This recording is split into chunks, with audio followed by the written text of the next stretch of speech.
La construcción del parque temático de fauna y flora, las artesanías son parte de ese proceso de desarrollo turístico, las carreteras, porque nosotros también hemos generado una estrategia importante para mejorar las carreteras en la zona rural para efectos de buscar cómo la oferta turística se articule en lo que es transporte aéreo, transporte terrestre y obviamente tener una infraestructura en todos esos órdenes.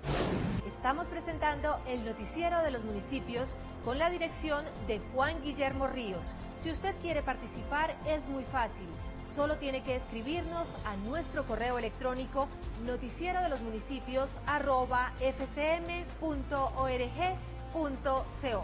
Vamos a unos cortos mensajes y ya regresamos con toda la información municipal.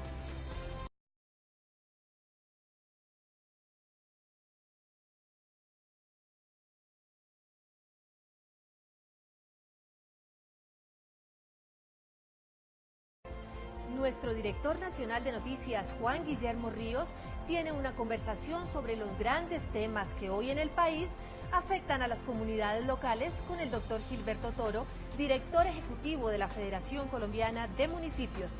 Juan Guillermo, adelante con su invitado.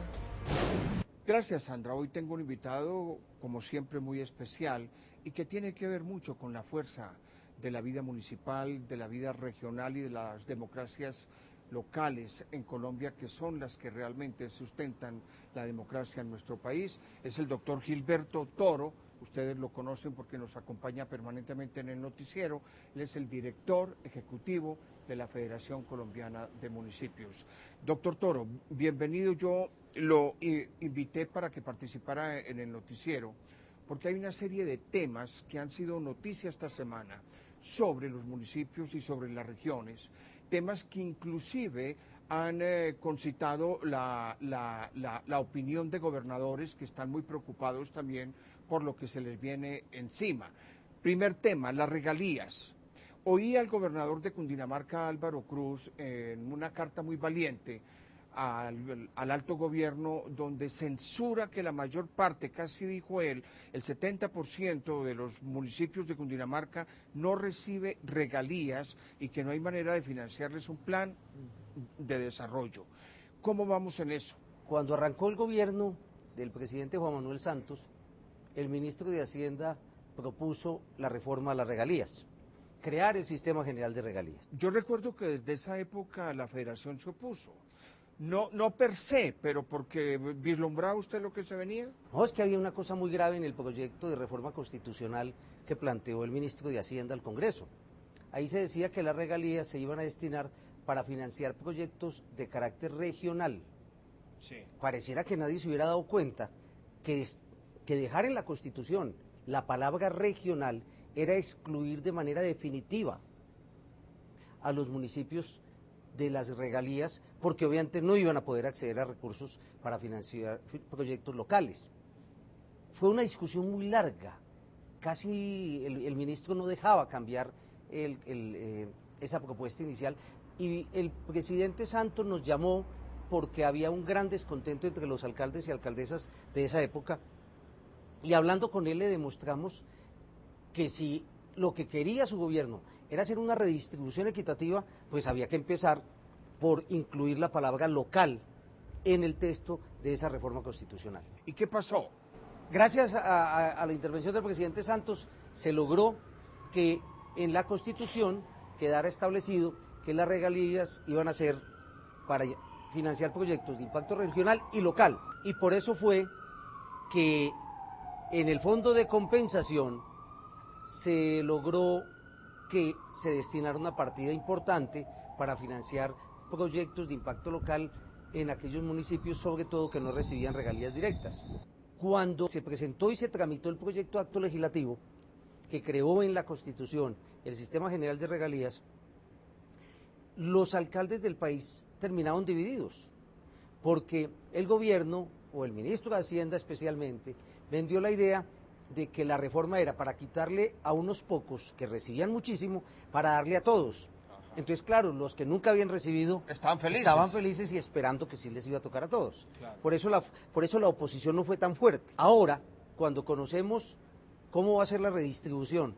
De acuerdo con el decreto ley que expidió el gobierno nacional, pues lo que encontramos es que no hay equidad, el 40% de los municipios se está quedando sin una participación importante en las regalías, y al parecer el único que se ha dado cuenta que eso es así es el presidente Santos, que afortunadamente ya le ha dicho a los colombianos pues que hay que buscar soluciones, y ya anunció que iba a haber una adición presupuestal de 900.000 millones, pero no sabemos todavía cómo se va a distribuir, pero por lo menos el presidente Santos reconoce que no hubo acierto en todo lo que se decía frente a la reforma, y creo que eso le sirve mucho más al gobierno nacional y a los gobernantes locales, porque es por la vía de buscar soluciones y no de querer seguir insistiendo en que las cosas están bien cuando no lo están, que se puedan resolver los problemas. Pero esos 900.000 millones como presupuesto adicional,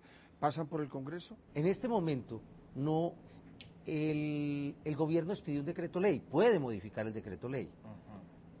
Entre otras cosas porque en un caso yo diría que bastante sui generis, el gobierno, el ministro de Hacienda, logró que el Congreso renunciara a su competencia, al rol fundamental que tiene como poder legislativo, y le entregara la potestad legislativa al gobierno nacional, y por eso fue que el ministro de Hacienda pues está sacando decretos leyes. Claro.